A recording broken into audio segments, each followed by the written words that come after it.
প্রথম কথা বলি শুনুন, উনি জেড প্লাস ক্যাটাগরি অসুবিধা হচ্ছে, আমরা উইথড্র করি।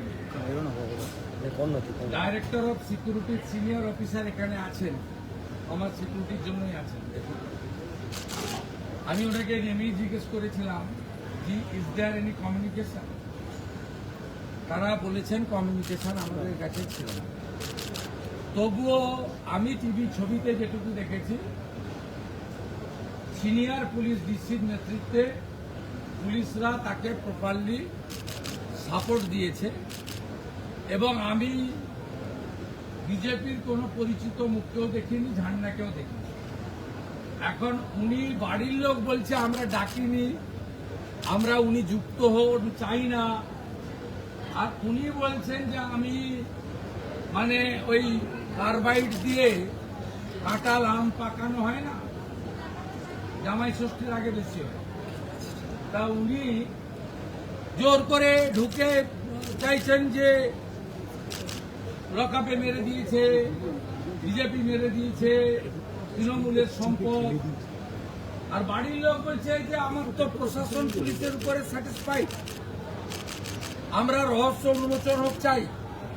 লকআপে ছিল সেই অবস্থায় পিটিয়ে মেরেছেন, অসুস্থ, এর বিচার চাই এবং লোকাল সরকার এবং পুলিশই আমাকে বিচার দিতে পারবে, মমতা ব্যানার্জি বিচার দিতে পারবে না, তার বাড়ির লোক বলছে। আর আপনি ওখানে ছুটির দিন একজন লয়ারকে সঙ্গে নিয়ে রাজনীতি করতে গেছেন পুলিশকে না জানিয়ে। পুলিশ তো এত বড় অ্যারেঞ্জমেন্ট করেছে দেখলাম, যেটা তো উনার পাওয়া, উনি এখন ওই ক্যাটাগরিতে পড়েন কিনা সন্দেহ আছে।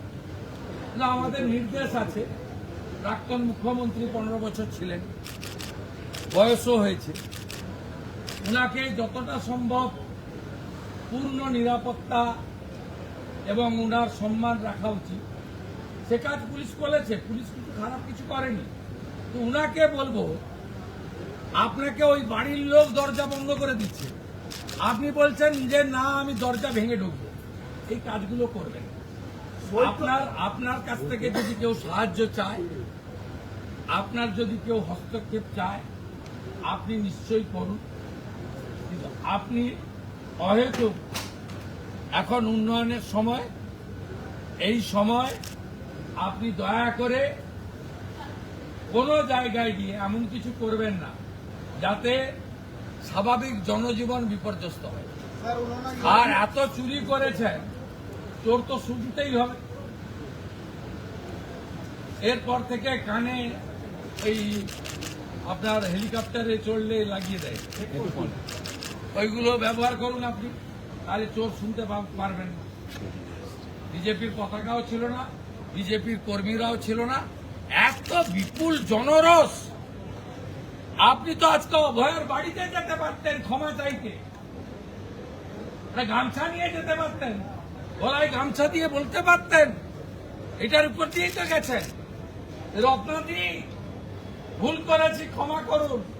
আমার বিশ্বাস তিনি ক্ষমা করে দিতেন, হয়তো বা করতেন কিনা আমি জানি না। তা না করে আপনি ওখানে গেছেন, যেদিন আপনি অভয়াকে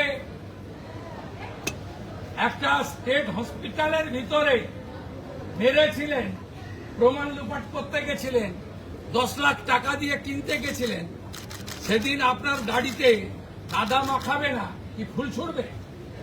দাদা